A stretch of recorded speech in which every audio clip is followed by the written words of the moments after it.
दोस्तों देखिए, ईरान पर जो हमला हुआ है, इसका पलटवार ईरान करते हुए इजराइल का कर दिया है बुरा हाल। देखिए इस खबर में। ईरान के खिलाफ अमेरिका और इजराइल ने जंग का ऐलान कर दिया है। शुरुआत अमेरिका और इजराइल ने की है, लेकिन जंग खत्म कौन करेगा ये वक्त तय करेगा। ईरान ने तो साफ कह दिया है कि चाहे जून 2025 की जंग हो या फिर इस बार, इसे दुश्मनों ने शुरू किया है और खत्म हम करेंगे। ईरान की तरफ से पलटवार भी किया गया है और पहला निशाना इजराइल को बनाया गया है। करीब 100 मिसाइलें एक साथ इजराइल पर दागी गई हैं, जिसके बाद इजराइल में भी तबाही मच गई है। पूरे इजराइल में इमरजेंसी लगा दी गई है। यानी आयतुल्लाह अली खामेनेई जो दावा कर रहे थे कि इस बार वो इजराइल को मिट्टी में मिला देंगे, वो काम ईरान ने शुरू कर दिया है। वहीं दूसरी तरफ अमेरिका के राष्ट्रपति डोनाल्ड ट्रंप, जिनके सामने अमेरिकी सेना ने प्लान पेश किया था कि पहले ही दिन खामेनेई और उनके बेटे को खत्म कर दिया जाएगा, अमेरिका का वो प्लान पूरी तरह फेल हो गया। तो ईरान पर हमला कर अब इजराइल मुसीबत में फंस गया है।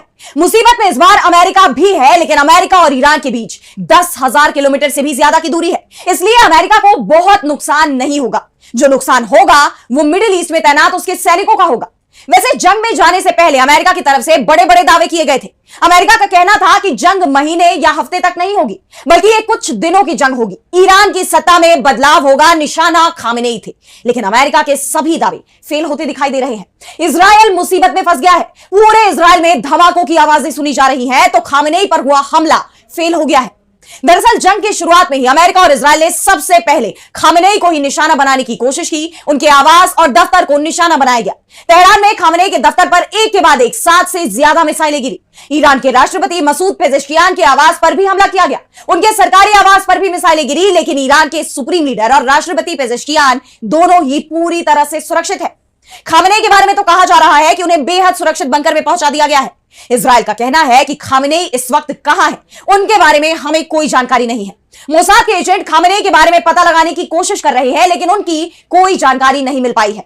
लेकिन एक बात तो साफ है कि खामेनेई के आवास पर जब हमला हुआ, उस वक्त वो वहां मौजूद नहीं थे। खबर आ रही है कि खामेनेई को ईरान के सुरक्षा बलों ने तेहरान के बाहर भेज दिया है।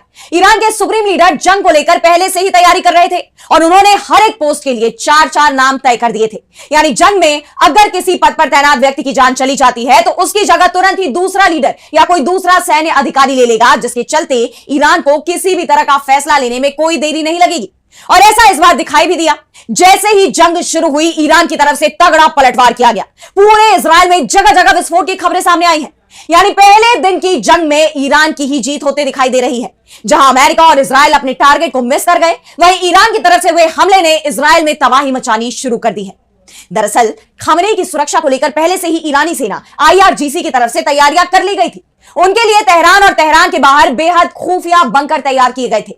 इन बंकरों को इस हिसाब से डिजाइन किया गया था कि कोई भी बम, यहां तक कि बंकर के ठीक ऊपर अमेरिका के पास जो सबसे शक्तिशाली परमाणु बम है, उससे भी अगर हमला होता है तो भी बंकर में मौजूद खामेनेई का कुछ भी नहीं बिगड़ेगा, क्योंकि यह बंकर जमीन से 100 मीटर से भी ज्यादा गहराई में है और इसकी सुरक्षा के लिए स्टील की मोटी चादर का इस्तेमाल किया गया है। सबसे बड़ी बात तो यह है कि अमेरिका और इजराइल को यह खबर भी नहीं कि आखिर यह बंकर कहां है, क्योंकि खामेनेई के बेहद करीबी सुरक्षा कर्मियों को ही इन बंकरों की जानकारी है। यहां तक कि ईरान सरकार के बड़े अधिकारियों को भी खामेनेई के बंकर के बारे में कुछ भी पता नहीं है। सरकार में शामिल मंत्री हो या फिर बड़े सैन्य अधिकारी, अगर बंकर में खामेनेई से वो मिलने के लिए जाते हैं, तो बंकर से कई किलोमीटर पहले उनकी आंखों पर मोटी पट्टी बांध दी जाती है और घंटों के सफर के बाद ये पट्टी तभी खोली जाती है जब मिलने वाला व्यक्ति खामेनेई के पास पहुंच जाता है। और जैसे ही मुलाकात खत्म होती है, वैसे ही ये पट्टी दोबारा बांध दी जाती है। यानी खामेनेई से जो मिलने के लिए भी जाता है, उसे भी खबर नहीं होती कि ईरान के सुप्रीम लीडर आखिर किस जगह पर है। इसीलिए अभी तक इजरायली खुफिया एजेंसी मोसाद भी खामेनेई के ठिकाने के बारे में कोई जानकारी हासिल नहीं कर पाई है। यानी पहली बाजी अमेरिका बुरी तरह हार चुका है।